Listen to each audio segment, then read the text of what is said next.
In an extensive sit-down interview, Matt Damon championed the current watershed moment of sexual misconduct victims coming forward, while also sharing his belief that not all of the actions should be viewed the same way. "I think it's wonderful that women are feeling empowered to tell their stories, and it's totally necessary," he shared on an upcoming edition of ABC's Popcorn with Peter Travers. "I do believe there's a spectrum of behavior. There's a difference between patting someone on the butt and rape or child molestation, right? Both of those behaviors need to be confronted and eradicated without question, but they shouldn't be conflated." For his example, Damon cited Senator Al Franken, who recently announced he'll be resigning in the coming weeks following allegations that began with a 2006 photo of the politician groping broadcaster Leanne Tweeden and the actor's Good Will Hunting producer Harvey Weinstein, who has been accused of sexual assault and rape by multiple women. "When you see Al Franken taking a picture putting his hands on that woman's flak jacket and mugging for the camera, that is just like a terrible joke, and it's not funny. It's wrong, and he shouldn't have done that," opined the Oscar winner. But when you talk about Harvey and what he's accused of, there are no pictures of that. He knew he was up to no good. There's no witnesses. There's no pictures. There's no braggadocio. That stuff happened secretly, because it was criminal and he knew it. So they don't belong in the same category. As in previous interviews, Damon claimed no knowledge of the depths of Weinstein's alleged mistreatment of women, saying, "I knew I wouldn't want him married to anyone close to me. But that was the extent of what we knew." The downsizing star also discussed other high-profile celebrities accused of sexual misconduct, including Kevin Spacey and Louis C.K., who publicly admitted to his alleged behavior. Upon seeing the comedian's response, Damon recalled thinking, "Well, we can work with that.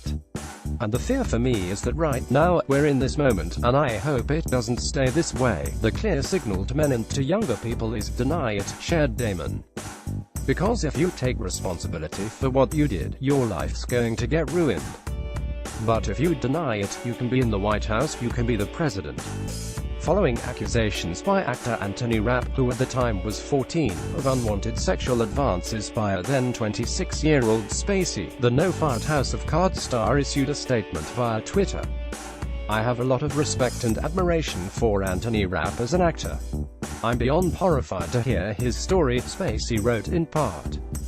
"I honestly do not remember the encounter. It would have been over 30 years ago. But if I did behave as he describes, I owe him the sincerest apology for what would have been deeply inappropriate drunken behavior, and I am sorry for the feelings he describes having carried with him all these years." Last month, in the midst of the allegations being levied against him and before announcing his resignation, Franken issued a statement acknowledging he crossed a line for some women. "Some women have found my greetings or embraces for a huggy photo inappropriate, and I respect the feelings about that," he said to the Associated Press. "I've thought a lot in recent days about how that could happen and recognize that I need to be much more careful and sensitive in these situations. I feel terribly that I've made some women feel badly, and for that I'm so sorry, and I want to make sure that never happens again." In a statement provided to EW earlier this month by attorneys Blair Burke and Ben Brafman on behalf of Weinstein, the producer denied any allegations of sexual assault. Mr. Weinstein has never at any time committed an act of sexual assault, and it is wrong and irresponsible to conflate claims of impolitic behavior, consensual sexual contact later regretted, with an untrue claim of criminal conduct. "There is a wide canyon between mere allegation and truth, and we are confident that any sober calculation of the facts will prove no legal wrongdoing occurred.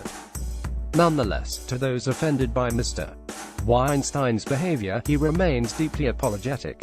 Watch a clip above. The full interview will be available December 27th.